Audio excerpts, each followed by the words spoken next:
పెరగని పోరాటం చేస్తుంది prime nine సమాజహితం కోసం.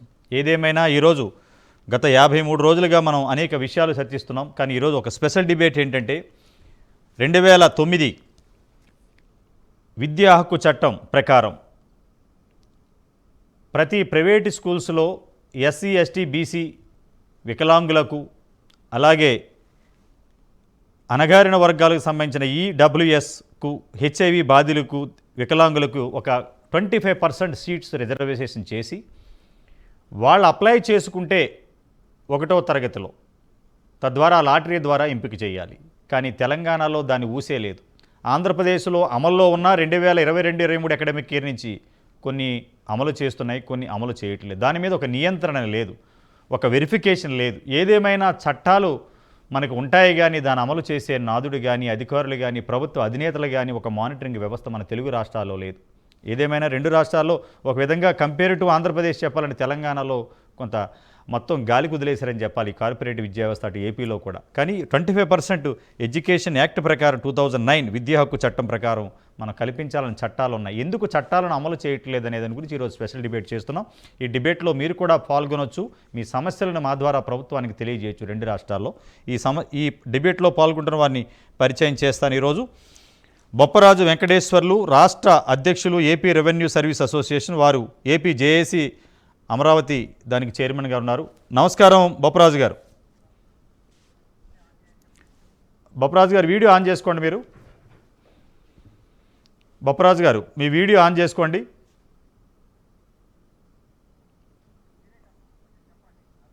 బొప్పరాజు గారు హలో. నా వాయిస్ వస్తుందా? వాయిస్ వస్తుంది. వీడియో ఆన్ చేసుకోండి. మీరు వీడియో ఆన్ చేసుకోండి. వీడియో ఆన్ చేయండి. వీడియో మూట్లో ఉంది మీది. వీడియో ఆన్ చేయండి. చూడండి ఒకసారి ప్లీజ్.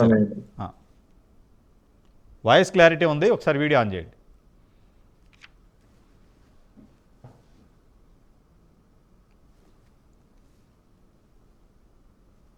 వినపడుతుందా బొప్పరాజు గారు? హలో బొప్పరాజు గారు.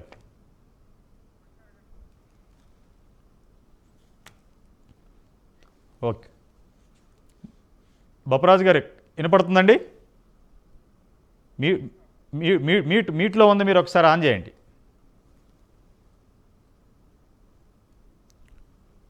బొప్పరాజు గారు వినపడుతుందా సార్? ఇప్పుడు వస్తుందా నా వాయిస్? Yes clarity. Okay okay okay వినపడుతుందా? వస్తుంది సార్. రైట్. నమస్కారం బొప్పరాజు గారు. ఈరోజు ప్రైమ్ నైన్ డిబేట్లో మీరు లైవ్లో విజయవాడ నుంచి అమరావతి నుంచి పాల్గొంటున్నందుకు గత 55 రోజులుగా నమస్కారం సార్. నమస్కారం. నేను 55 రోజులుగా తెలుగు రాష్ట్రాల్లో ఈ కార్పొరేట్ అవినీతి దందాపై గలమెత్తుతూ ప్రజల్లో, విద్యార్థుల్లో, మేధావుల్లో, రాజకీయ నాయకుల్లో ఒక చర్చను తీసుకొస్తున్నాం సమాజహితం కోసం.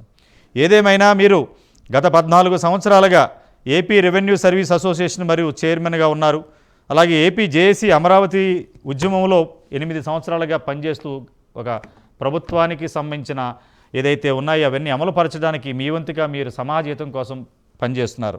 కానీ ఈరోజు ఫోర్త్ ఎస్టేట్ అయిన మీడియా కూడా ఈ విద్యా హక్కు చట్టాలు ఉన్నాయి ఏపీ అండ్ తెలంగాణలో 2009 దాని ప్రకారం ప్రతి ప్రైవేటు కళాశాలలో 25% సీట్స్ని మనం ఉచితంగా పేదలకు, ఎస్సీ ఎస్టీ మైనారిటీలకు ఒక లాటరీ సిస్టమ్ ద్వారా చేయాలని మన 2009లోనే చట్టాలు ఉన్నాయి. మీకు ఎందుకంటే మీరు తెల్లారులైతే ఉద్యమాలు చేస్తారు, గవర్నమెంట్ ఎంప్లాయీస్ కోసం పోరాడతారు, అనేక ఉద్యమాల్లో పాల్గొన్నారు. అలాగే మన ఈ జూమ్ లైన్లో వి గజేంద్ర గారు, general secretary student wing YSRCP. నమస్కారం గజేంద్ర గారు. బొప్పరాజు గారు చెప్పండి, గత 2009లో ఈ విద్యా హక్కు చట్టం అనేది ఉంది, కానీ ఇది కూడా ఎక్కడ అమలు కావట్లేదు తెలుగు రాష్ట్రాలు. ఏమంటారు మీరు?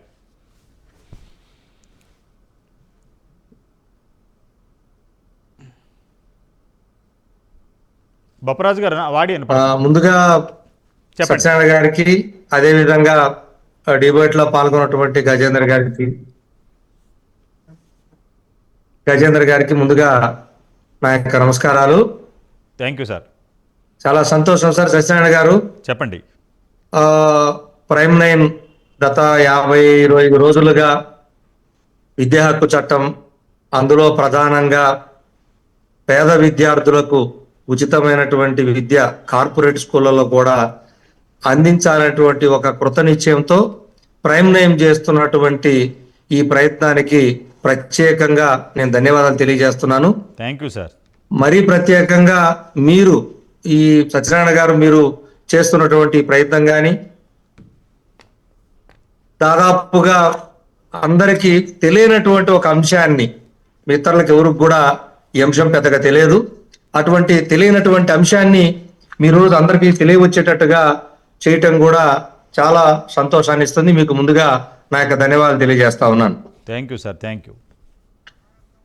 సో విద్యా హక్కు చట్టం ఏదైతే వచ్చింది సార్, కానీ ఈ విద్యా హక్కు చట్టం పేదలకి ఎవరైతే ఉన్నారో వారందరికీ 25% ఇవ్వాలి అని ఏదైతే మనకి నిర్దేశించబడిందో విద్యా హక్కు చట్టంలో, అది ఇంప్లిమెంటేషన్ అంటే కార్యరూపం దాల్చటంలో ఇంకా చాలా అలసత్వం ఇటు ప్రభుత్వం వైపు నుంచి కానివ్వండి, లేదా ఇటు ప్రైవేట్ స్కూళ్ళ యాజమాన్యం నుంచి ఇంకా అలసత్వం నడుస్తుంది.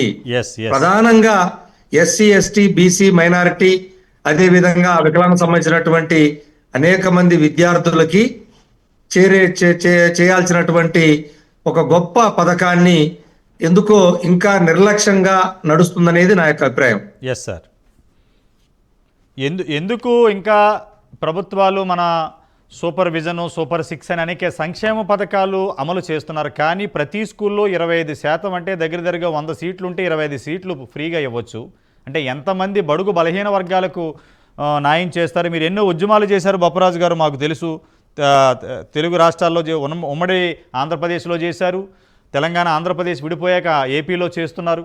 మీరు ఏ విధంగా ఈ గవర్నమెంట్ అమలు చేయాలంటే మీరు ఏం చూసి చేస్తారు ఒక రాష్ట్ర అధ్యక్షులుగా ఏపీ రెవెన్యూ సర్వీసెస్? అంటే ఒకటి సత్యనారాయణ గారు, నేను ఒక రెవెన్యూ అసోసియేషన్గా లేకపోతే ఎంప్లాయీ జేఏసీ చైర్మన్గా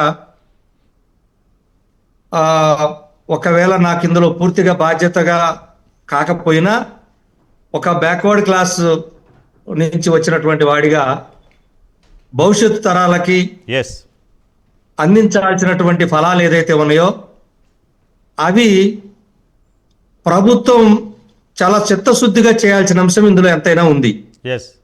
కార్పొరేట్ స్కూల్లో చదువుతామని ఎంతో మంది విద్యార్థులకి కలగా మిగిలిపోతుంది. ప్రభుత్వ పాఠశాలలో ప్రభుత్వం గత 10 సంవత్సరాలుగా కాన్సన్ట్రేట్ చేసి ప్రభుత్వ ఏదైతే ఉన్నటువంటి పాఠశాలన్నీ కూడా పూర్తిగా మన వైపు తెచ్చినప్పటికీ అందుబాటులోకి, కానీ కార్పొరేట్ స్కూళ్ళల్లో చదువుదామని ప్రతి ఒక్కరూ ప్రత్యేకంగా ఎస్సీ, ఎస్టీ, బీసీ, మైనారిటీ, మరి పేదరికంగా ఉన్నటువంటి వాళ్ళు, అదేవిధంగా మరి ఓసీల్లో కూడా ఎవరైతే ఆర్థికంగా వెనుకబడినటువంటి వాళ్ళకు కూడా అవకాశం ఉంది. మరి ఇటువంటి దీనిని కేంద్ర ప్రభుత్వం చట్టం చేసింది, కానీ రాష్ట్ర ప్రభుత్వాలు ప్రధానంగా ఆంధ్రప్రదేశ్ ప్రభుత్వం నా ఉద్దేశంలో ప్రప్రథమంగా ఇది కనీసం ఏ ఒక్కరికి కూడా దీని మీద ప్రాపగాండ లేదు, అంటే ప్రచారం లేదు, అసలు తెలియదు ప్రజలకు తెలియదు. ఏ ఒక్క ఎస్సీ, బీసీ, ఎస్టీ వాళ్ళ వరకు కూడా ఇటువంటి ఒక చట్టం ఉంది, ఈ చట్టం ప్రకారం కార్పొరేట్ స్కూల్స్ 25% మాకు పిల్లలకు సీట్లు ఇస్తారు, ఆ ఇచ్చినటువంటి ఆ 25% సీట్లకి రాష్ట్ర ప్రభుత్వం ఏదైతే ప్రభుత్వ పరంగా గవర్నమెంట్ చెల్లించాల్సిన డబ్బుల్ని వాళ్ళకి చెల్లిస్తుందనే అవగాహన ఎక్కడా లేదు. కాబట్టి మొట్టమొదటిగా నా ఉద్దేశంలో అవగాహన కల్పించాలి, ప్రజల్లో పేద ప్రజలందరికీ కూడా దీని మీద ప్రచారం నిర్వహించి మనకి హక్కు ఉంది అనేటువంటి విషయాన్ని పేద ప్రజలకు తెలిస్తే అప్పుడు ఇటు ప్రభుత్వాన్ని కానీ ఇటు ప్రైవేట్ స్కూల్ యాజమాన్యాన్ని కానీ నిలదీసేటువంటి అవకాశం ఉంటుంది. ఇది మొదటిది. రెండవది, ఏదైతే ప్రైవేట్ స్కూల్ యాజమాన్యం మరి వాళ్ళు ఒక బాధ్యతను తీసుకోవాలి, అంటే వాళ్ళు ఏదైతే విద్యా హక్కు చట్టం కిందకి వచ్చి ఒక స్కూలు స్థాపించేటప్పుడు తప్పకుండా మేము ఈ యొక్క కేంద్ర ప్రభుత్వం ఏదైతే చట్టం చేసినటువంటి విద్యా హక్కు చట్టం ప్రకారం మేము 25% ఇస్తామని వాళ్ళు కండిషన్ తోనే స్కూల్ స్థాపించడం జరుగుతుంది. ఓకే లేదా ఆల్రెడీ పెట్టినటువంటి విద్యా సంస్థలు ఉంటే ఓకే వాళ్ళు ఇప్పటికే అఫిడవిట్ చేసి ఉంటున్నారు. ఓకే ఓకే సో ఆ యొక్క బాధ్యతని వారు నిర్వర్తించాలి. ఏదైతే ప్రభుత్వానికి మేము చేస్తామని హామీ ఇచ్చారో వాళ్ళు బాధ్యతతో వ్యవహరించాలని. అదేవిధంగా ప్రభుత్వం కూడా మరి చాలా పెద్ద వ్యవస్థ ఉంది మాకు. ఎస్ కింది స్థాయిలో ఎంఈఓ దగ్గర నుంచి డిఈఓ దగ్గర నుంచి అంత పెద్ద వ్యవస్థ ఉంది.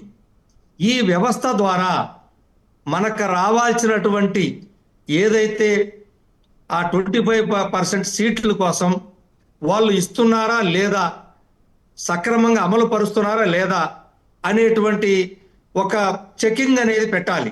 ఒక వ్యవస్థను ఏర్పాటు చేయాలి. దానికోసం చేసి 25% అమలు చేస్తున్నారు లేదనేటువంటి వ్యవస్థను ఏర్పాటు చేయకపోతే వాళ్ళు తప్పించుకునేటువంటి ప్రమాదం ఉంటది. ఓకే ఓకే అయితే ఇక్కడ మాకు వచ్చినటువంటి అంశం ఏంటంటే ప్రభుత్వం కూడా బాధ్యత నుంచి తప్పుకునేందుకు, అంటే దానికి మళ్ళా వాళ్ళకి ఫీజు చెల్లించాల్సి వస్తుంది గవర్నమెంట్ రేట్ ప్రకారం. కాబట్టి ఇదంతా మళ్ళా ఆ అమౌంట్ రీంబర్స్ చేయాలి వాళ్ళకి, ఒక్కొక్క పిల్లవాడికి ఎంత అని. సో ఇదంతా ఇబ్బందికరం అవుతుందని, ఆ బాధ్యతల నుంచి తప్పించుకుంటదేమో అనేటువంటి ఒక వాదన కూడా వినపడుతుంది. కాబట్టి ఇరు పక్షాలు కూడా, ఇటు ప్రభుత్వం కానివ్వండి అటు స్కూళ్ళ యాజమాన్యం కానివ్వండి, ఇద్దరు బాధ్యతాయుతంగా చేస్తే ఏదైతే పేద ప్రజల కోసం ఏర్పాటు చేసినటువంటి కార్పొరేట్ స్కూల్లో చదువుదామని పేద విద్యార్థులు ఉన్నటువంటి కళ నెరవేరాలంటే ఇద్దరు బాధ్యతాయుతంగా ఉంటే తప్పకుండా ఈ కళ నెరవేరుతుంది. దట్టు ఇటువంటి ప్రాపగాండే లేనటువంటి అంశాన్ని మీరు ఎత్తుకొని, ప్రైమ్ 9 అదేవిధంగా మీరు సత్యనారాయణ గారు ఎత్తుకొని ఈ అంశాన్ని, మాకు అసలు తెలియదు, మీరు అడిగిన తర్వాత కానీ మీ అంశాన్ని మేము తెలుసుకున్నాం. సో మాకు ఆశ్చర్యం వేసింది, ఇంత కొత్త అంశాన్ని మీరు తీసుకొచ్చి ఇంత మందికి తెలిసే అవకాశం కల్పించారు. కాబట్టి మరి చాలా సంతోషంగా ఉంది. దీన్ని అలాగే భవిష్యత్తులో కొనసాగించాలని కోరుకుంటున్నాను. ఒక్క నిమిషం మీరు లైన్ లో ఉండండి, మళ్ళీ మాట్లాడతాను. ఒక కాలర్ ఉన్నారు, సంపత్ గారు విజయవాడ నుంచి. నమస్కారం అండి. రవికుమార్ గారు ఏలూరు నుంచి ఉన్నారు. నమస్కారం అండి రవికుమార్ గారు. సార్ నమస్తే అండి. నమస్తే, చెప్పండి సార్. ఇది మాది ఏలూరు జిల్లా, ఏలూరు సార్. ఓకే. అయితే ఈ ఆర్టీఈ అనేది ఎన్నో తరగతి నుంచి ఉంటుంది సార్? ఫస్ట్ క్లాస్ నుంచి ఉంటుందా, లేకపోతే మొత్తం 10th అబౌవ్ నుంచి ఉంటుందా సార్? ఇది 1వ తరగతి నుంచి అండి. అయితే మాది ఏలూరు జిల్లాలో మా పిల్లలిద్దరూ ప్రైవేట్ స్కూల్లో చదువుతున్నారు సార్. ఇంత ముందు నేను దీని గురించి అడిగితే అట్లాంటిది ఏమీ లేదు, అటువంటిది ఏం జరగలేదు. అలాంటి మీరు ఏలూరులో ఉన్నారు కాబట్టి 2022, 2023 అకాడమిక్ ఇయర్ నుంచి ఇది అమలు చేస్తున్నారు. కానీ దాని మీద మానిటరింగ్ లేదు, దాని మీద ఒక పర్యవేక్షణ లేదు. కొంతమంది దీని నుంచి ఎస్కేప్ అవుతున్నారు. ఇప్పుడు బొప్పరాజు గారు చెప్పినట్టు, ఇప్పుడు సపోజ్ ఒక 25% ఒక స్కూల్లో ఇస్తే దానికి సంబంధించిన amount government has to reimbursement, government తిరిగి చెల్లించాలి. కాబట్టి దానికి సంబంధించిన కొంత తర్జనాభర్జనాలు జరుగుతున్నాయి. ఏదేమైనా 2009 విద్యా హక్కు చట్టం అని తీసుకొచ్చారు. ఆ చట్టాన్ని అమలుపరచవలసిందే. ఎందుకంటే ఈ సమాజంలో బడుగు బలహీన వర్గాలకి, ఇప్పుడు బొప్పరాజు గారు చెప్పినట్టు కార్పొరేట్ కాలేజీలో చదవాలని ఉంటుంది, కానీ వాడికి ఈ సెక్షన్ ఉందని తెలియదు, అవేర్నెస్ తెలియదు. మన పత్రికలు, మీడియాలు అవేర్నెస్ అవి ఎందుకంటే తెస్తేనేమో ఆ ప్రైవేట్ కాలేజీ మీద పడతారని ఒక భయం. మీరు అడగండి, ఏ స్కూల్లో ఉన్నారో వెళ్ళి అడగండి, లేకపోతే డిఓకి కంప్లైంట్ చేయండి. ఈ చట్టం ఉంది, ఈ చట్టం ద్వారా మీ యొక్క విద్యా హక్కు చట్టాన్ని అమలుపరుచుకోవచ్చు.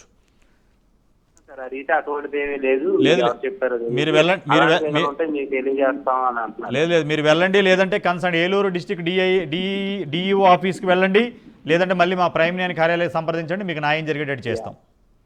థ్యాంక్ యూ అండి కాల్ చేసినందుకు రవికుమార్ గారు. గజేంద్ర గారు చెప్పండి, ఏంటి అసలు ఆ తెలుగు రాష్ట్రాల్లో చట్టాలు ఉంటాయి, చట్టాలు చుట్టాలు అవుతున్నాయి తప్ప నిరుపేదలకు, ఎస్సీ ఎస్టీ మైనారిటీలకు ఈ చట్టం, ఇప్పుడు బొప్పరాజు గారు చెప్పినట్టు నాకు ఉందా అని తెలిసింది సార్, మీరు డిబేట్ పెట్టాక అంటున్నారు. వారు ఒక చాలా సీనియర్ అధ్యక్షులు ఏపీ రెవెన్యూ సర్వీసులు, ఆయన పేరు తెలియని లేరు. కానీ ఈ రోజున ఈ చట్టాలను కూడా పబ్లిసిటీ చేయలేని స్థితిలో తెలుగు రాష్ట్రాలు ఉన్నాయంటే మరి పేద ప్రజలకు అన్యాయం జరగట్లేదంటారా? వైఎస్ఆర్సీపీ పార్టీగా మీరు చెప్పండి. ముందుగా ప్రైమ్ 9 యాజమాన్యానికి, ప్రైమ్ 9 ప్రేక్షకులందరూ కూడా నమస్కారం తెలియజేసుకుంటూ, ఈ గత 55 రోజుల నుంచి స్పెషల్ డిబేట్ చేసి దీని మీద పోరాటం చేస్తున్నటువంటి ప్రైమ్ 9 యాజమాన్యానికి, అదేవిధంగా మా అన్న గురువులు పెద్దలు సత్యనారాయణ గారికి ప్రత్యేకంగా అభినందన తెలియజేసుకుంటాం మా విద్యార్థి సంఘాల నుంచి. Thank you. అదేవిధంగా బొప్పరాజన్న గారికి మా ప్రత్యేక ధన్యవాదాలు. ఎందుకంటే ఆ స్థాయిలో ఉండి కూడా విద్యార్థి సంస్థలపై మాట్లాడడానికి వచ్చినటువంటి అన్ని కార్యక్రమాలు వదులుకొని కూడా మా కోసం కేటాయించినటువంటి బొప్పరాజన్ గారికి ప్రత్యేక ధన్యవాదాలు తెలియజేసుకుంటున్నాం. ఎందుకంటే ఈ విద్యా హక్కు చట్టం ఈ దేశంలోకి ఏ విధంగా ప్రవేశించింది, విద్యా హక్కు చట్టం రాకముందు ఏ విధంగా ఉన్నది, ఇప్పుడు ఏ విధంగా ఉంది, భవిష్యత్తులో ఏ విధంగా ఉండబోతుందని ఒకసారి చూసుకున్నట్లయితే, మొదటగా ఈ దేశంలో 1882లో పూలే గారు 1882లో హంట్ కమిషనర్ కి ఒక లేఖ సమర్పిస్తే ఆనాడు గవర్నర్ జనరల్ లార్డ్ షరీఫ్ గారు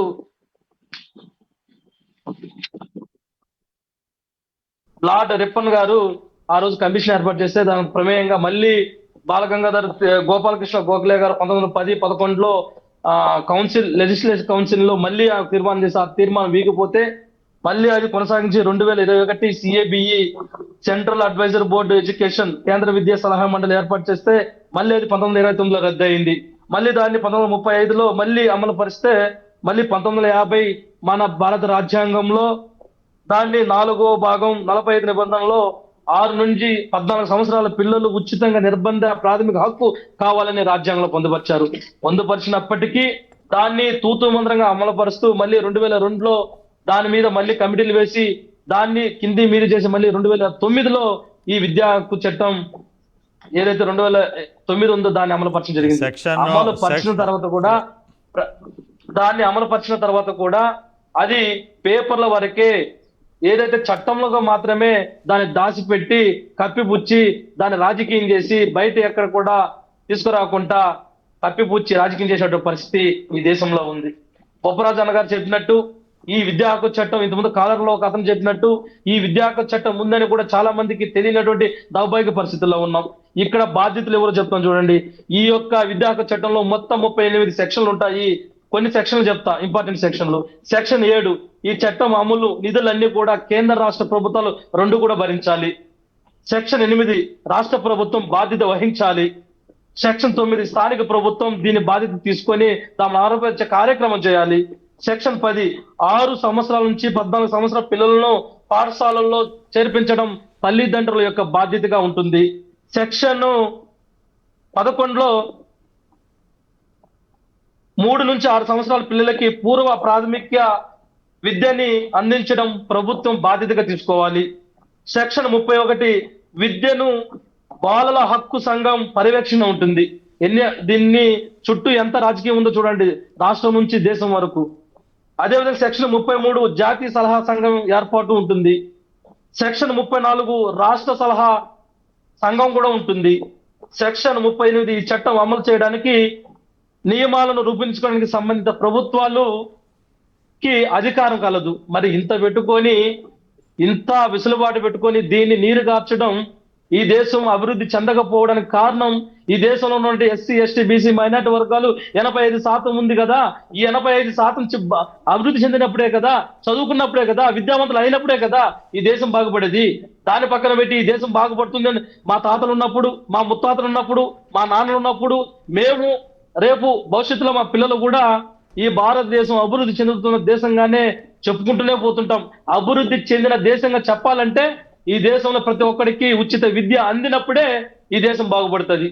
విద్యావంతులు అయినప్పుడే కదా ఈ దేశంలో జరుగుతున్న అవినీతి అక్రమాల గురించి తెలుసుకున్నప్పుడే కదా వాడు విద్యావంతుడు అయ్యేది, వాడు తెలుసుకునేది, వాడు ఆర్థికంగా స్థిరపడేది, ఆర్థికంగా సామాజికంగా బయటపడేది.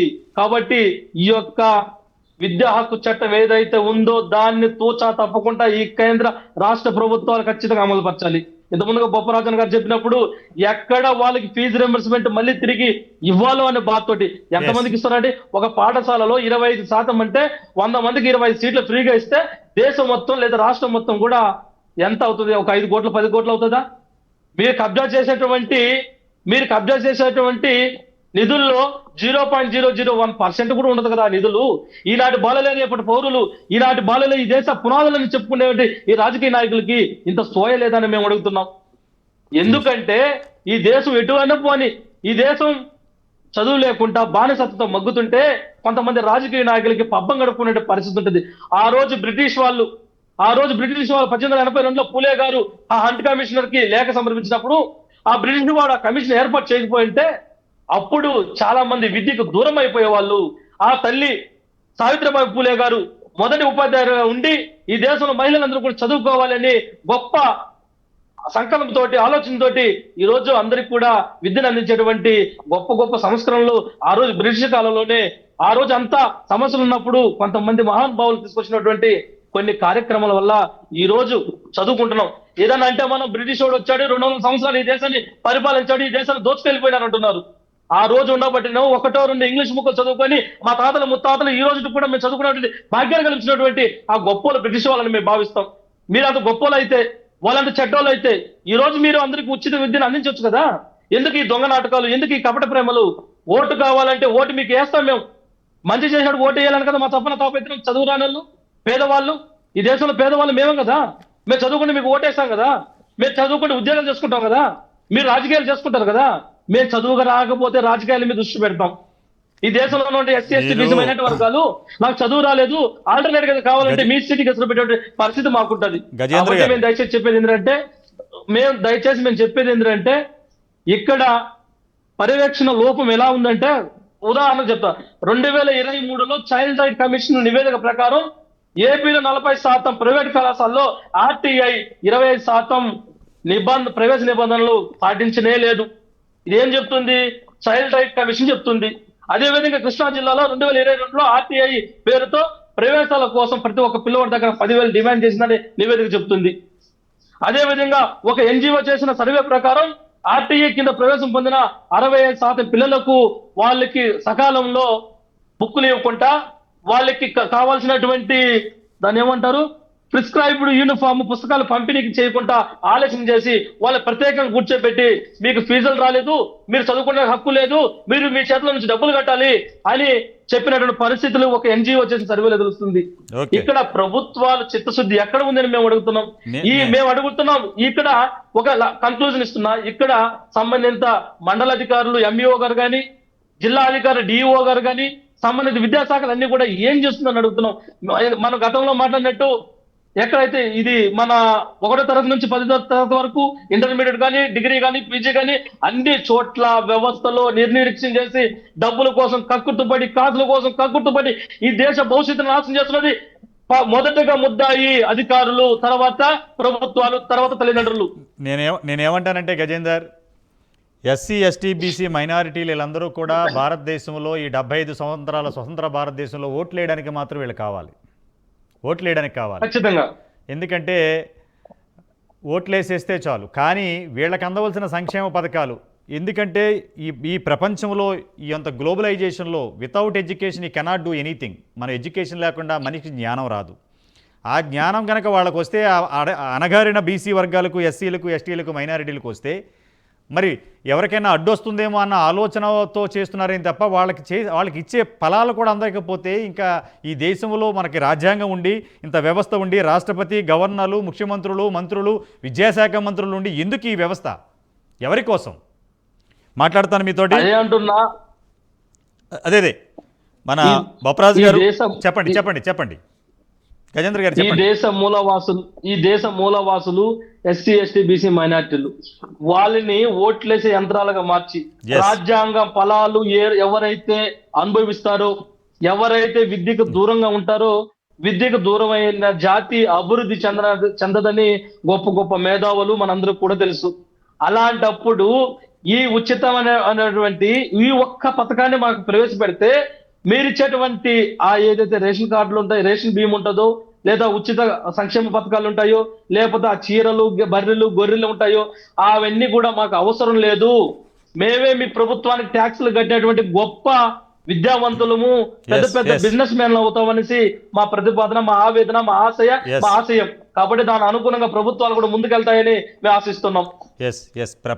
ప్రపంచ దేశాల్లో కొన్ని దేశాలను మనం ప్రశంసించాలి ఈ వేదికగా. హెల్త్ అండ్ ఎడ్యుకేషన్ ఫ్రీగా ప్రొవైడ్ చేస్తున్నాయి కొన్ని దేశాలు. కారణం ఈ రెండు ఉంటే, మనిషికి చదువు, ఆరోగ్యం ఉంటే ఈ ప్రపంచంలో ఉన్న వనరులని, ఎన్నో వనరులు ఉన్నాయి భారతదేశంలో, అవన్నీ ఉపయోగపడాలంటే మనిషికి ఒక ఎడ్యుకేషన్, జ్ఞానం కావాలి. దాన్ని ప్రభుత్వాలు ఫ్రీగా అమలు చేస్తేనే ఈ భారతదేశం ప్రపంచ దేశాలతో పోటీ పడుతుంది. ఎందుకు ఈ రాజకీయ నాయకులు స్వార్థానికి పోయి ఈ అణగారిన BC వర్గాలకు అన్యాయం చేస్తున్నారని మనం చెప్పొచ్చు.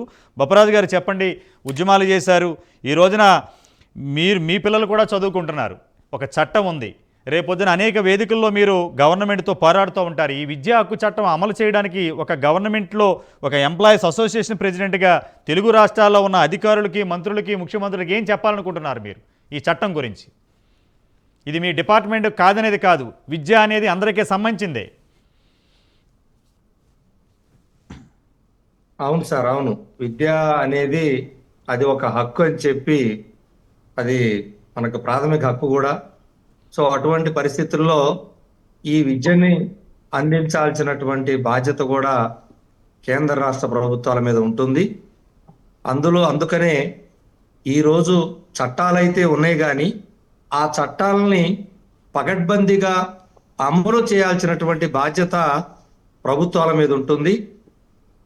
ప్రధానంగా వైడ్ పబ్లిసిటీ, అంటే బాగా ఈ అంశమే ఎవరికి తెలియనటువంటి ఒక అంశాన్ని మీరు రోజు తీసుకొచ్చారు. ఇది మిగిలినటువంటి ప్రింట్ అండ్ ఎలక్ట్రానిక్ మీడియా అందరూ కూడా ఈ సబ్జెక్టు మీద చర్చ చేయాలి. ఓకే, అప్పుడే అందరికి తెలుస్తుంది, ప్రతి ఒక్కరికి కూడా. కాబట్టి నా విన్నపం ఏమంటే, ముందు మిగిలినటువంటి ప్రింట్ అండ్ ఎలక్ట్రానిక్ మీడియా మిత్రులందరూ కూడా, యాజమాన్యాలందరూ కూడా వాళ్ళు ఈ యొక్క అంశాన్ని ఇంకా ఇలాగే మీలాగనే బయటికి తీసుకొచ్చేటువంటి కార్యక్రమం చేస్తే అనేక మంది పేదలకు కూడా ఈ అంశం తెలుస్తుంది. తద్వారా ప్రభుత్వం మీద కూడా భారం తగ్గుతుంది. అంటే ఎక్కువ పబ్లిసిటీ ఇచ్చినందువల్ల ప్రభుత్వానికి కూడా వాళ్ళు ప్రజల నుంచే ప్రశ్నించే తత్వం వచ్చినప్పుడు ప్రైవేట్ యాజమాన్యం కూడా భయపడి తన బాధ్యతను గుర్తెరుగుతుంది అనేది ఒక అంశం. రెండు, ప్రభుత్వం దీన్ని పకడ్బందీగా వ్యవహరించడానికి, చేయటానికి, దీన్ని అమలుపరచడానికి ఉన్నటువంటి వ్యవస్థ ఏదైతే ఉందో, ఇంతకు ముందు మిత్రుడు గజేంద్ర చెప్పినట్టుగానే చాలా మంది చాలా చోట్ల దీన్ని ఫెయిల్యూర్ చేస్తూ మళ్ళా ఫీజులు కట్టండి అని వాళ్ళ ఇబ్బందులు పెట్టి బయటికి పంపించేసి గెంటి వేసే పరిస్థితులు రాకుండా ఉండాలంటే, లేదా ప్రతి సంవత్సరం ఆన్లైన్లో మనం ఈ యొక్క మొత్తం చేర్చుకునేటువంటి వ్యవహారాన్ని, ఎందుకంటే మేము ఇందాక ఎంక్వైరీ చేస్తే తెలిసింది, అసలు కొంతమంది ఎంతమంది ఆ స్కూల్లో ఉంటారో కూడా చెప్పకుండా వాళ్ళ వ్యవహారం నడిపేటువంటి పరిస్థితి ఉంటుంది. కాబట్టి దీన్ని పారదర్శకంగా ఆన్లైన్ ద్వారా చేసి మొత్తం టోటల్ ఎంత తీసుకొచ్చారు, వాళ్ళు ఎంత ఇస్తున్నారు, 25% ని పకడ్బందీగా వాళ్ళు ఇస్తున్నారా లేదా కార్పొరేట్ స్కూల్స్ అని త్రూ మాకున్నటువంటి మెకానిజం ఏదైతే ఉందో, ఆ మెకానిజం అంటే ఎంఈఓ గారు కానీ అక్కడ ఉన్నటువంటి డిఓలు కానీ వ్యవస్థ ద్వారా అంతా మనం ప్రభుత్వం కింద పకడ్బందీగా చేస్తే తప్పకుండా ఏదైతే మనకు విద్యా హక్కు చట్టం ఉందో దాని ప్రకారం పేద విద్యార్థులైనటువంటి ఎస్సీ, ఎస్టీ, బీసీ, మైనారిటీ విద్యార్థులకి, అదే విధంగా ఏదైతే మరి తక్కువ ఆదాయం ఉన్నటువంటి ఓసీ విద్యార్థులకు కూడా ఇది వచ్చేటువంటి అవకాశం ఉంది. కాబట్టి ప్రభుత్వం ఆ పనిగా చర్యలు తీసుకోవాలని కోరుతా ఉన్నాం. ఓకే, మీరు కూడా ఒక రాష్ట్ర అధ్యక్షులుగా ఉన్నారు ఏపీ రెవెన్యూ సర్వీస్, మీరు కూడా ప్రభుత్వం మీద ఒత్తిడి తీసుకురండి. ఏదేమైనా అనగారిన ఎస్సీ, ఎస్టీ, బీసీ, మైనారిటీలకు విద్యా హక్కు చట్టం ఉందని చాలామందికి తెలియదు. ఈ ప్రైమ్ నైన్ వేదికగా తెలుగు రాష్ట్రాలు ఉన్న పేరెంట్స్కి, మేధావులందరికీ విజ్ఞప్తి చేస్తున్నాం. మన చట్టాలు ఉన్నాయి, గూగుల్లో కొడితే వస్తుంది, ఏపీ విద్యా హక్కు చట్టం అని కొడితే వస్తుంది, రైట్ టు ఎడ్యుకేషన్ యాక్ట్ 2009 చూడండి. అమలు కాకపోతే మాలాంటి ప్రోత్సహిస్ట్ అయిన మీడియాలను సంప్రదించండి, మీకు న్యాయం చేస్తాం. ఎందుకంటే డొక్కాడితే కానీ వాళ్ళు తినలేని పరిస్థితుల్లో కొంత బీద కుటుంబాలు ఉంటాయి. అటువంటిని కాపాడినప్పుడే పరిపాలించే రాజు అందరినీ సమభాగంలో చూడాలి. చూడకపోతే మన శ్రీలంక చూసాం, అనేక దేశాలు చూసాం, కుప్పకూలిపోయినాయి. మనం ఉచితంగా పంచిపెట్టడం కాదు, ఉచితాల కన్నా ముందు చట్టాలను అమలు చేస్తే దేశం బాగుపడుతుంది. ఇది ఈరోజు స్పెషల్ డిబేట్. ఈ డిబేట్లో పాల్గొన్న బొప్పరాజు గారికి, గజేంద్ర గారికి ధన్యవాదాలు. ఇది ఈరోజు స్పెషల్ డిబేట్. చూస్తూనే ఉండండి ప్రైమ్ 9 న్యూస్.